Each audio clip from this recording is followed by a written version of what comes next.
Bonsoir, vous êtes toujours sur Radio Sensation Normandie. Merci de nous rester fidèles. Vous êtes dans le MAG, 10 minutes pour en savoir un peu plus sur l'actualité de la vie culturelle, associative, politique, sociale, des fois sportive de notre territoire, Bernay, terre de Normandie et au-delà. Aujourd'hui, on va rester un peu dans notre territoire pour s'occuper d'un projet, un projet qui fait parler de lui depuis pas mal de temps, qui s'appelle Projet, moi je l'ai appelé comme ça, Projet Trop Studio, actuellement en tournage sur le territoire de l'Intercom, principalement sur Broglie et sur Brionne, donc sur ce qu'on appelait autrefois le territoire de la Rille Charentonne, avec Denis Dartnel, bonsoir. Bonsoir.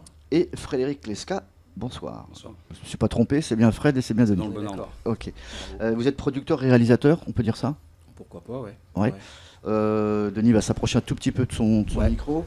Le projet Trop Studio, est-ce que c'est un projet intergénérationnel qui parle d'environnement, de patrimoine, de création de liens sociaux? Un documentaire qui sera ensuite diffusé sur ces deux territoires de Brionne et de Broglie. La genèse de l'histoire en 2-3 minutes qui commence. La conception, l'idée en fait principale. Le projet s'appelle 2x13. Enfin, c'est le nom de votre... C'est le projet, c'est le nom du documentaire. 2x13 minutes, en gros. On appelle ça 2x13. Okay. D'ailleurs, il y a un site internet qui s'appelle 2x13.fr. Yes. Voilà. C'est-à-dire qu'on a choisi 2x13 parce que 13 minutes, c'est une durée, on va dire, de documentaire qu'on utilise souvent. C'est pas un court-métrage. Donc on s'est dit 2 parce que un film sur la vallée de Broglie et un film sur la vallée de Brionne. D'accord, voilà. C'est pas un court-métrage. Non. Ça reste un documentaire. Exactement. D'accord. 2x13, donc ça parle de récit de vie, en fait. C'est ça, l'idée, c'est d'être un passeur de mémoire, un peu, Frédéric? La population filme elle-même. On a un dispositif ici qu'on voit à l'image, j'imagine, qui est un dispositif très simple. Hein. Un micro, un stabilisateur d'image, et puis un téléphone dont je tairai la marque. Marque à l'Apple, à la pomme. Ouais. On prête ce kit, disons, il y en a 4, 2 à Broglie, 2 à Brionne. On donne ce kit à la population qui doit imaginer une histoire. Ça peut être une histoire passée, une histoire présente, une histoire future. C'est-à-dire que si c'est du passé, on raconte une histoire vécue. Si c'est du présent, c'est une histoire contemporaine. Si c'est du futur, c'est forcément une histoire inventée. Donc c'est une partie de fiction. Donc c'est à la fois un documentaire qui peut avoir plusieurs têtes, disons. D'accord. Mais l'important, c'est que c'est la population qui fait ce film. Qui fait le lien entre vous et la population? Comment ça se passe pour qu'on avertisse les gens? Attention, le lien, il y a deux. Déjà, il y a une mallette qui se trouve à la médiathèque de Brionne. Et chacun peut venir... Exactement. D'accord. Voilà. Et il y a une mallette... Quel que soit l'âge. Ouais. Et il y a une mallette, on dit on peut filmer grosso modo de 5 à 104 ans. Voilà. et l'autre mallette, elle est au Krill. Voilà, donc à côté de Broglie, Trinité de Réville. Et la population l'a pris comment, cette idée au départ? Est-ce qu'on vous a pas regardé un peu de haut en disant oula, c'est technique, tout ça, on ne sait pas trop s'en servir? On a tous aujourd'hui, peut-être pas à 4 ans, ni à 104 ans, mais on a tous en fait un téléphone portable en main. Et on fait tous des photos tous les jours, pratiquement. On fait tous des vidéos de plus ou moins bonne qualité. On n'a pas forcément tous vocation à être des réalisateurs ou faire des documentaires. Mais puisqu'il y a une pratique du média aujourd'hui qui est très imprégnée dans la population, quelle que soit la population d'ailleurs, on s'est dit il suffisait de passer. C'est pas une façon de tourner professionnelle, mais disons que ça s'approche. Parce qu'il y a déjà eu des grands films. Soderbergh, par exemple, a tourné avec. Il y a déjà eu un gros film qui a été fait au mois d'août, diffusé au mois d'août. Donc en fait, c'est professionnel parce que l'image est propre, le son est propre aussi. Et en fait, c'est la population qui fait son scénario, donc, qui raconte son histoire. C'est-à-dire, pour être au plus proche de ce qu'ils ont à dire, au début, on s'est dit pourquoi pas filmer nous-mêmes. Et aussi, on s'est dit à un moment donné, pourquoi pas, est-ce que ça serait à eux de filmer? D'accord. C'est-à-dire qu'ils filment exactement ce dont ils ont envie. Et de la façon la plus intime ou par rapport à ce qu'ils ont envie de filmer, quoi. C'est-à-dire que nous, automatiquement, on n'est pas vraiment un filtre par rapport à eux. On leur explique, on arrive, on distribue les mallettes parce qu'il y en a donc une mallette à Brionne et une à Broglie, voilà. Mais on a aussi d'autres mallettes où on va distribuer directement aux personnes souhaitées. Donc du coup, on se dit, là par exemple, on nous a dit, il y a une dame, là, elle est intéressée, etc. On prend la mallette, on y va, on va chez elle, on sort le dispositif, on lui montre comment ça marche, on lui montre aussi, on lui explique un peu comment on filme, parce que mine de rien, c'est très compliqué, on a un dispositif très simple, mais il y a un langage un peu à respecter. Voilà, on leur explique qu'il y a un gros plan, il y a un plan large. Il ne faut pas trop bouger, il ne faut pas faire des plans de 10 minutes parce que ça ne sert à rien, il faut faire des plans qui durent, je sais pas, maximum 1 minute, etc. Voilà. L'opération, elle a démarré au printemps, ça dure 10 mois, c'est ça? Ça va se clôturer bientôt, là? On a démarré un peu plus tard que prévu, c'est-à-dire là, les premiers dispositifs sont arrivés plutôt au mois de juillet. Juillet, c'était un peu calme quand même, parce que c'était les vacances, donc il y a toute une communication à faire, et puis aller voir les gens, etc. D'accord. On passe par des associations, on passe par des organisations, par des mairies, etc.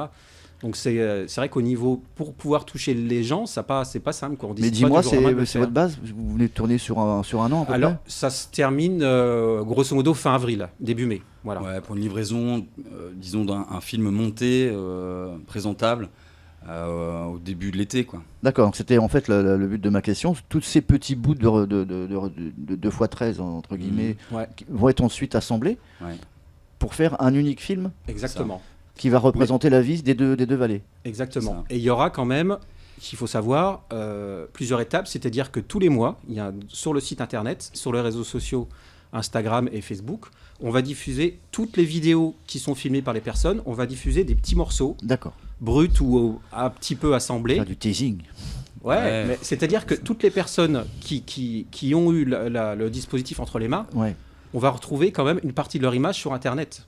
Voilà. Oui, parce qu'il y a de l'impatience chez eux, ils vont pouvoir voir véritablement, oui, on a fait ça. Et puis ce qu'il faut dire aussi, malheureusement on va dire, mais heureusement par rapport à un film, on ne peut pas mettre toutes les images de tout le monde, parce que le film il durerait 15-16 heures. Donc du coup il faut faire un choix. Après, donc il y a automatiquement des bouts qui ne seront pas. Donc là c'est une façon que toutes ces images vont être quand même un jour, assez rapidement, tous les mois, donc voilà, sur le site internet. Les gens pourront voir ce qu'on en fait, etc. Et puis aussi, il va y avoir aussi au mois de décembre une exposition, une mise en espace de toutes ces images avec une scénographie qui va être réalisée et entre Broglie et Brionne. Et du coup, on a choisi un endroit qui est donc à Bernay, entre les deux. Est-ce qu'il y a ce qu'on appelle le système de Mobilab? Est-ce que vous vous déplacez avec un véhicule où on peut vous voir également travailler? Ça, c'est pour la diffusion. Ouais, on avait pensé, l'Interco nous a demandé, qui est le principal financeur, hein, ils ne sont pas les seuls, mais disons que c'est l'Interco qui, Bernay Terre de Normandie, qui finance, ou en tout cas qui pilote ce projet, Mouvement Charentonne. Ils nous ont demandé si on pouvait avoir une structure qui s'appellera le Mobilab. Est-ce que c'est un nom qui n'est pas tout à fait définitif, mais je viens d'avoir à l'instant les services de l'Interco au téléphone qui m'ont dit que c'était passé dans le contrat de territoire. Donc le financement est accordé pour le Mobilab, on va pouvoir le terminer, etc., le peupler d'une certaine manière. Mobilab qui a vocation à être à la fois un atelier de fabrication mobile, mais aussi un tiers-lieu, disons, où on pourra montrer des images, dont 2x13.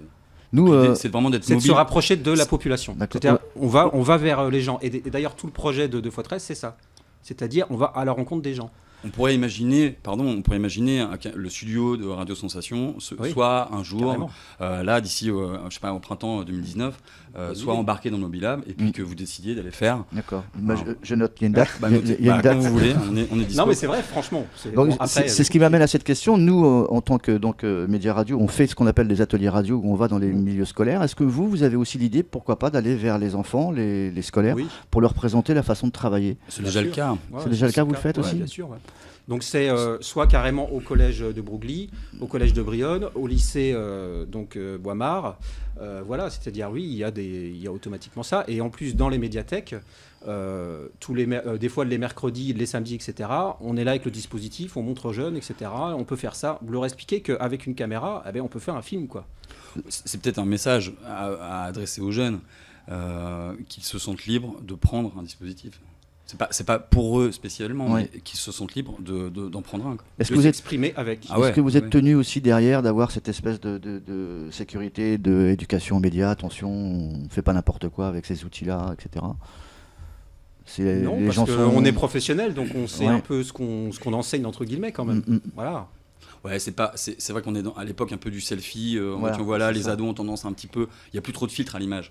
Là, je pense ça nous permet en fait d'entrer dans les foyers ou d'entrer un tout petit peu dans l'intimité. Évidemment, il y a une intimité, il y a une limite, disons, qui se situe à la ceinture. Bien qu'on peut raconter des histoires très sales ou très dégueulasses ou très érotiques d'ailleurs, simplement par les mots, il n'y a pas forcément besoin d'images, même si l'image domine vachement. Là, l'idée, c'est pas un documentaire sexuel, quoi, clairement. Donc, disons, il y a un cahier des charges. On leur dit, les ados, vous tournez ce que vous voulez vous faire des petits plaisirs et compagnie. Sachez que nous, derrière, on est derrière. Oui, bien sûr. On récupère le data, les images, quoi. On fait pas n'importe quoi. Denis et Fred, on sait que vous êtes sur ce projet-là, mais on imagine que déjà, il y en a un autre qui est en train de mouronner quelque part, qui est dans un tiroir. Oui, pourquoi pas. Si répond non, on est mal. Non, mais c'est vrai que ce projet, justement, 2x13, là, on avait eu l'idée, avant d'un projet, on voulait faire un magazine, un peu.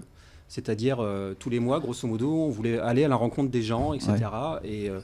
Et c'est vrai qu'après 2x13 est arrivé, parce que on a créé ce projet, mais après, à la base, c'était donc, on a répondu à un appel à projet donc, de l'Intercom, voilà. Donc du coup, on a mis ce projet 2x13 dedans. Donc du coup, ça ressemble un petit peu à ce magazine qu'on voulait faire, mais peut-être que par la suite, on va pouvoir faire ce magazine. Mais ce magazine, on voulait le tourner nous-mêmes. Voilà. 10 secondes.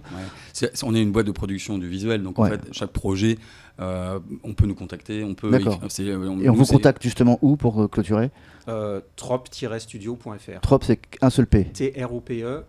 Du milieu, studio-singulier.fr. Et 2x13.fr, 2x13.fr. D'accord. Un site une adresse mail, non, téléphone. Contact trop-studio.fr. Ok. Denis et Frédéric, merci d'avoir accepté notre invitation. On n'est pas sans se revoir, en tout cas, pour reparler également de vos projets. Trop Studio, on en reparlera très vite sur Radio Sensation. Merci. Merci. Merci.